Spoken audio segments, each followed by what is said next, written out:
time to bring in Mike Cozzi, and time to check sports. All right, Mike, did you get another winner yesterday at Saratoga? No, he fell apart like a cheap suit in the stretch. The horse was wandering around the track like a drunk. Well, you can't win them all, Mike.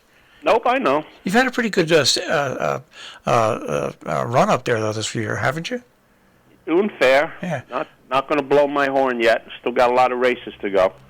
All right. So now I wake up early this morning, and like I always do, I go out and sit at my home computer station at home to set up, and I see this headline, and it just said to me, this is a made-for-movie classic. In the ninth inning of last night's game, the Yankees' two big bombers hit home runs. And then in the bottom of the ninth, Chicago hit a walk-off home run to win the game. It's almost like a script was written for this. Really? Well, I think... Doesn't that happen like every game this year? Yeah, but, I put it on at the beginning when they're... it's nice, it's cute, it's everything like that. Baseball doesn't have to copy the NHL. They don't. Just do what you do. But anyway, so the Yankees lose, the Red Sox lose, Tampa Bay wins, and how about the Metsies? Swept Washington. Yeah, the Mets won too. But you know what? Atlanta and Philly won too, so it don't matter. All right. But still, good for the Mets. Good for the Mets. And, they at least put a plug in the bleeding for now.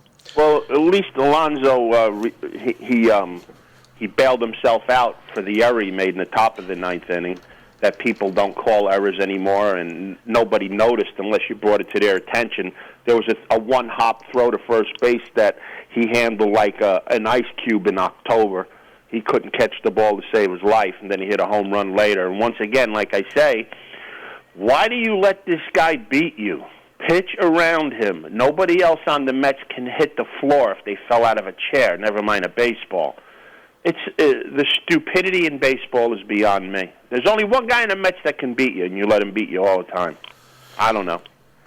I don't know who these managers are, but they're not too smart. No, it seems like it's the case of all the little things that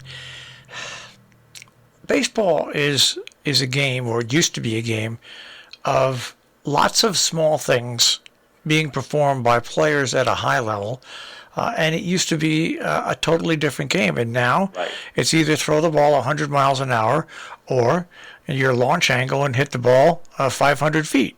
That's it. It's a guy throwing as hard as he can, not knowing where it's going. It's a guy swinging from his heels to try to hit the ball as far as he can, or he's going to strike out.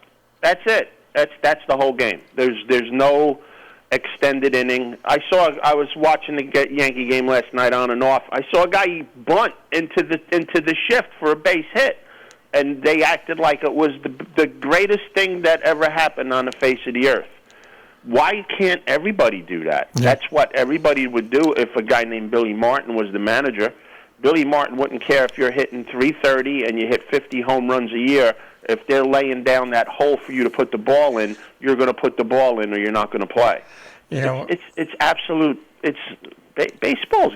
It's garbage. It's a terrible game. You can say a lot, but either you like Phil Rizzuto or you don't. But Phil Rizzuto used to lament the fact that when he came to the Yankees and his whole tenure there, they practiced bunting. They practiced bunting hour after hour and moving the runners along, and it just doesn't seem to be something that baseball has much interest in these days. Baseball succumbed to the stupidity of the people of the country. They want it their way. So they succumb to it because bunts don't put people in seats. Home runs do. Okay. My butt's not going to be in a seat ever again for a baseball game because it's garbage.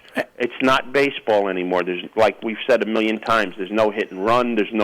When a guy steals a base, it's like Armageddon. It's part of the game. There should be stolen bases in every game because these pitchers take so long to get to the plate with their high leg kicks to try to throw the ball through a concrete wall. If you get on first base, you should be on third base. Every single, or if you get a single, more likely a walk, should be like a triple because the pitchers have no concept of how to hold a runner on. It's just a terrible game. when I grew up, I watched Major League Baseball to learn how to pitch and learn how to play the game. You can't do that anymore. And also, this extra inning thing of starting the inning with a person on second base. Come on, this is not Little League. This is not. Well, it's a fake season, just like everything else is fake. All right, well, let's get out of the fake and let's go to the park. Well, you got more baseball to talk about. Go for it. The A's beat the Indians 17-0. 17-0. How do you get games like this? 17-0. The Brewers beat the Cubs 17-14 yesterday. It's insane. And the Red Sox are back on their ways again, like you said before. The Red Sox lost 8-1 yesterday. So they beat them, 22-2 or 6 or 7 the day before, and then yesterday they lose 8-1. And the Red Sox fans are thinking that once they get Chris Sale back tomorrow, tonight, whenever it's going to be, that's going to be the answer to their prayers. No, it's not going to happen. The Red Sox are the Yankees' best friend right now. All right. Well, now can we go to some now horse you can racing? go to horses. All right. Let's go. Today, the pick of the day, the 8th race, 5.5 furlongs on the turf. If it's on the turf, if it's off the turf, all bets are off. The 9-horse, Competitive Saint, trained by George Weaver. Weaver's only got 1 win in 21 starts, but he's got eight placings in second or third, so he's just having a little bit of snake bit this year up there. But this horse, the second race off the layoff, ran a nice race to run third with Saez up, coming off the shelf from October to July this year. Prior to that, if you go back to his 2 races at Saratoga as a 3-year-old last year, this horse has a win in a second. So this horse likes the track. Working out good for Weaver. Gets Saez, the leading rider, up there. All systems go. Play of the day in the 8th race today is the 9-horse Competitive Saint. If we go to tomorrow's races, let's get there real quick. Pretty lousy stakes tomorrow, in my opinion, up at Saratoga. One is a 2-year-old race. It's called the Saratoga Special, Grade 2, going 6.5 furlongs for 2-year-old colts and geldings. These horses, anything could happen. 2 horses I'm looking at. One is Steve Rasmussen's horse, the 2-horse Gunite. This horse coming from Churchill Downs with 3 races under his belt, and every race this horse progressively got better. So this horse probably has the most seasoning, the most races going in the right direction. He's going to be my pick tomorrow in the 9th race. So the 2-horse Gunite's going to be my top pick.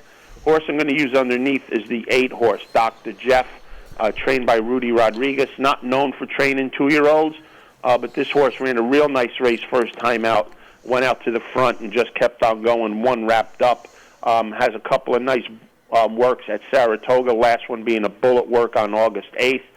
This horse is 2-1 is the morning line favorite, but he's not my top pick. So I'm going to use Dr. Jeff in my exacta with my top pick, the 2 Gunite, who's 5-1. After that is the 4-star Dave, 1 mile on the inner turf. Nothing special in this race. The 1 Raging Bull, who's the favorite for Chad Brown, looks real tough in here. Doesn't win a lot, but he's been running in top races all over the country. This race tomorrow, even though it's a Grade 1 with the cast of characters in it, it's a little bit of a class reprieve for the 1 Raging Bull. So we're going to use the 1 Raging Bull.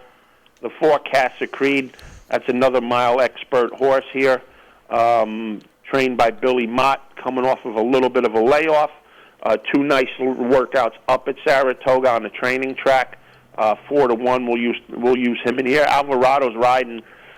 He's pretty cold this meet, winning at 6%, 4 for 65.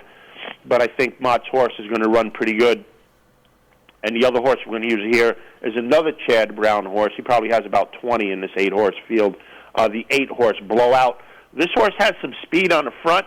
If Rosario gets this horse out front and it's not pushed hard, Raging Bull might have his hands full. But I think Raging Bull has enough speed in this race to keep Blowout comfortable. But you never know at Saratoga. So we're going to go with a 148 exacta box tomorrow in the 4-star Dave. That's our races for the weekend. Big races at Arlington tomorrow. Arlington's on the death rattle. They even renamed the Arlington Million to another name.